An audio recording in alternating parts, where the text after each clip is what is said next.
ब्रजेश भैया। ये मरते बड़ा देरी हो गई यार। है देखा ज्ञानचंद भैया आ गए, विजय चचा आ गए, निराला भैया सब लोग आ गए। कहाँ इतना लेट के चला मरते?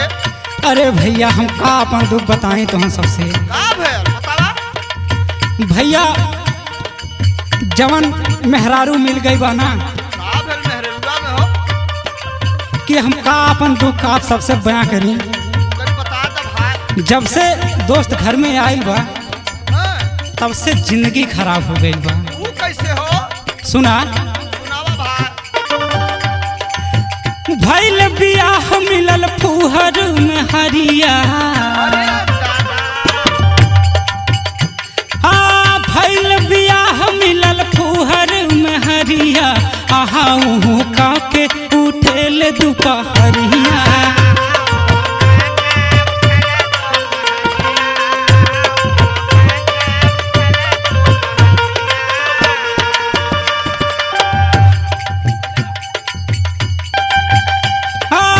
भइल बियाह मिलल फुहर में हरिया।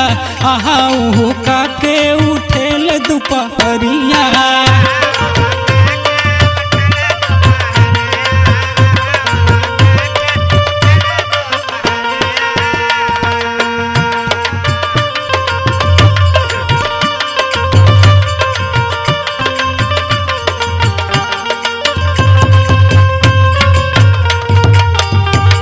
का भैया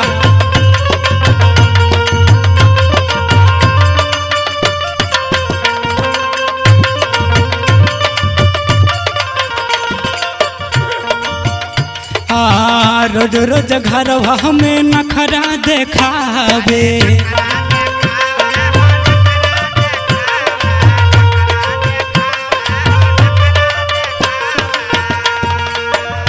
हाँ सझिया के दुआरा पे डॉक्टर बोलावे।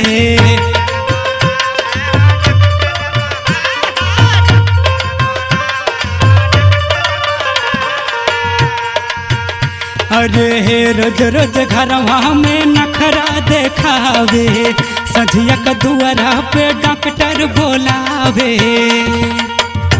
अरे बिना दर्द के उठे कमरिया। अरे बिना दर्द के उठे कमरिया। आहा ऊहू का के उठेल दुपहरिया।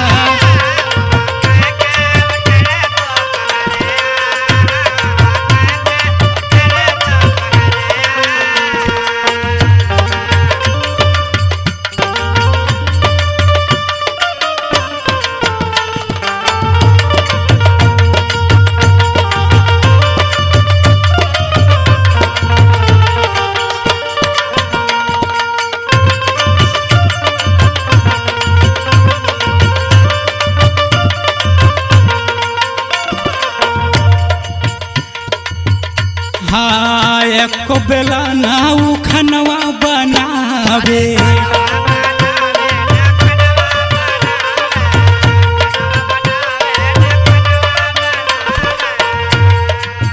सबका से पहले उथरिया उठावे।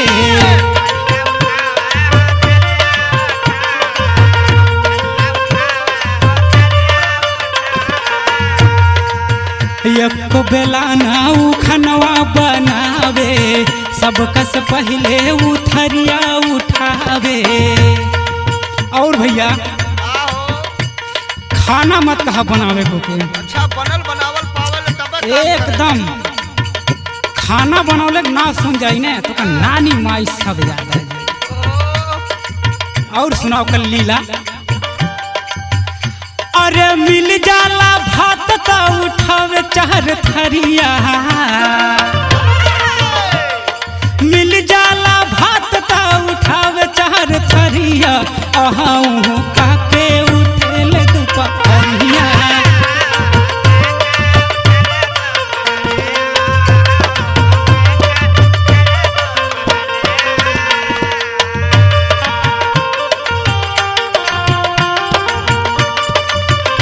क्या बात भैया वाह। क्या ज्ञान भैया। वाह विजय चाचा।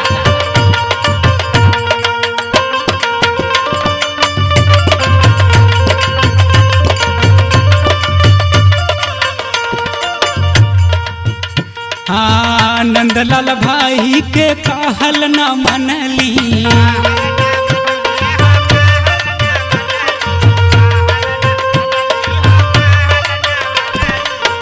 मेहर मिलल भाई बड़ी कुलछनी।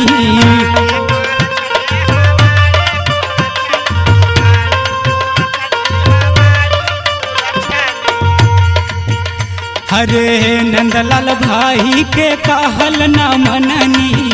मेहर मिलल भयवा बड़ी कुलछनी।